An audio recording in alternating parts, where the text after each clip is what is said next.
Hey, today we're covering soft field takeoffs and climbs. You're going to need the airplane flying handbook and the airman certification standard and the maneuver sheet. You can just do this on a piece of paper. Here we go. Starting with the airplane flying handbook. Takeoffs and climbs from soft fields require the use of operational techniques for getting the airplane airborne as quickly as possible to eliminate the drag caused by tall grass, soft sand, mud, and snow, and may require climbing over an obstacle. So the objective here is to take off from a mud field or a sand bar or whatever, right?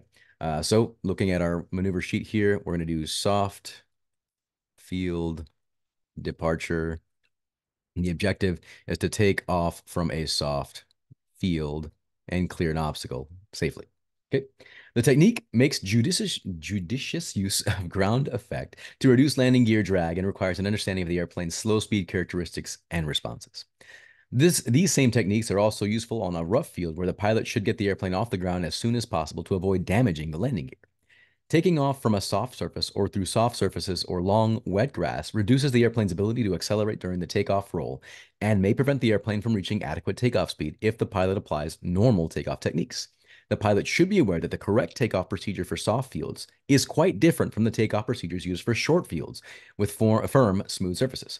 To maximize the hazards associated with takeoffs from soft or rough fields, the pilot should to minimize, not maximize, don't want to do that. To minimize the hazards associated with takeoffs from soft or rough fields, the pilot should transfer the support of the airplane's weight as rapidly as possible from the wheels to the wings as the takeoff roll proceeds by establishing and maintaining a relatively high AOA or angle of attack or nose high pitch attitude as early as possible.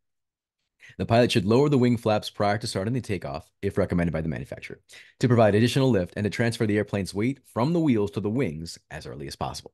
The pilot should maintain a continuous motion with sufficient power while lining up for the takeoff roll as stopping on a soft surface such as mud or snow might bog on the airplane. So don't stop on the runway. The takeoff roll.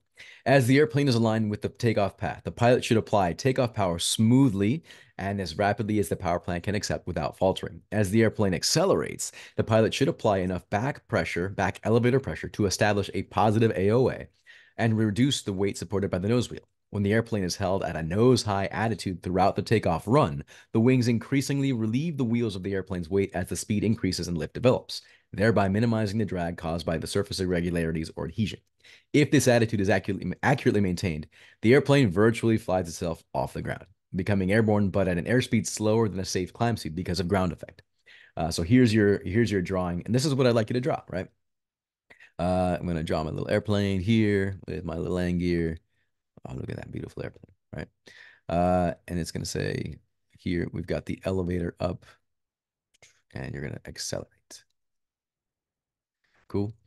You're gonna keep your nose gear off the ground, climb up, right? Raise nose gear, raise nose wheel.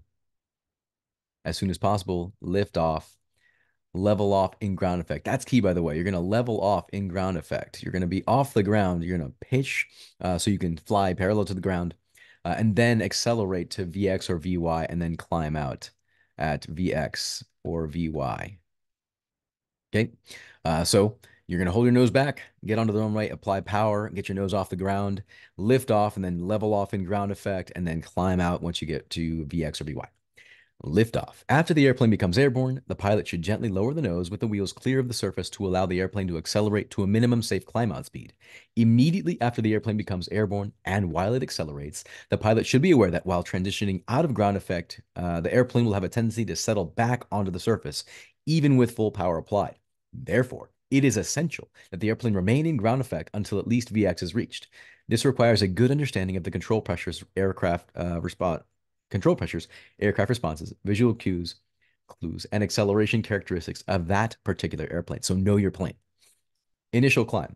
After a positive rate of climb is established and the airplane is accelerated to VY, the pilot should retract the landing gear and flaps if equipped. If departing from an airstrip with wet snow or slush on the takeoff surface, the gear should not be retracted immediately so that any wet snow or slush can be air dried. In the event an obstacle needs to be cleared after a soft field takeoff, the pilot should perform the climb out at VX until the obstacle has been cleared. The pilot should then adjust the pitch attitude to VY and retract the gear and flaps. The power can then be reduced to the normal climb setting. Common errors in the performance of soft field takeoffs and climbs. That's going to go here in your common errors section. Failure to review the airplane flying manual or the POH and performance charts before takeoff. So first of all, know whether or not this is possible for your aircraft. Failure to adequately clear the area. So refer to POH. To POH.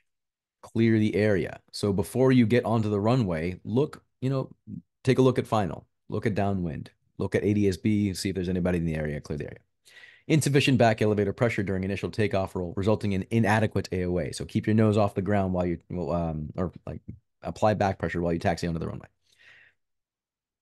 AOA. Failure to cross-check engine instruments for indications of proper operation after applying power. That's that needle's alive, airspeed's alive, making sure that everything's looking good before you, continue with the takeoff.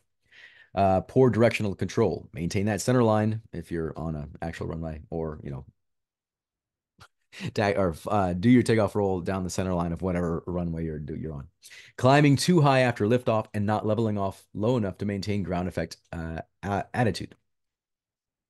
Abrupt and or excessive elevator control while attempting to level off and accelerate after liftoff, allowing the airplane to mush or settle, resulting into an inadvertent touchdown after liftoff. So you gotta get off the ground and settle into ground effect at the right altitude so you can accelerate in ground effect and climb out, and don't just mush up into a climb. Attempting to climb out of ground effect area before attaining sufficient climb speed. So it's kind of the same thing, mushing. And failure to anticipate an increase in pitch attitude as the airplane climbs out of ground effect. Is that a T? It says R. That's weird. Okay, whatever. Going to the ACS parameters. Here are your parameters. The objective. Wait, no, that's ground reference maneuvers. We got to find soft field departure. To the table of contents. Mark the area. All right, soft field, takeoff, and climb. Here it is. Here's the objective. Here's the knowledge you're expected to know, the risk management, the skills, and then here are the parameters. The applicant demonstrates the ability to complete the appropriate checklist. Before we take off, we always do our engine run-up, and we brief the departure, including our emergency procedures. Make radio calls as appropriate. Verify the assigned correct runway. I like to bug my runway heading before I get onto the runway so I know I'm not departing in the wrong direction. Ascertain wind direction with or without visible wind direction indicators. Position the flight controls for the existing wind. If you've got a crosswind, put that in. Clear the area. Maintain necessary flight control inputs. Taxi into takeoff position and align the airplane on the runway center line without stopping while advancing the throttle smoothly to take off power. Confirm the takeoff power and proper engine and flight instrument indications. Establish and maintain pitch attitude that will transfer the weight of the airplane from the wheels to the wings as rapidly as possible. Lift off at the lowest possible airspeed and remain in ground effect while accelerating to VX and VY or VY as appropriate. Establish a pitch attitude for VX or VY as appropriate and maintain the selected airspeed plus 10, minus 5 knots during the climb. Configure the airplane after a positive rate of climb has been verified or in accordance with airplane manufacturer's instructions. Maintain VX or VY as appropriate, plus 10, minus 5 knots to safe maneuvering altitude. Maintain directional control, proper wind drift correction throughout takeoff and climb, and comply with noise abatement procedures. Don't want people complaining. All right, so that is all going to go here in the ACS parameters, right?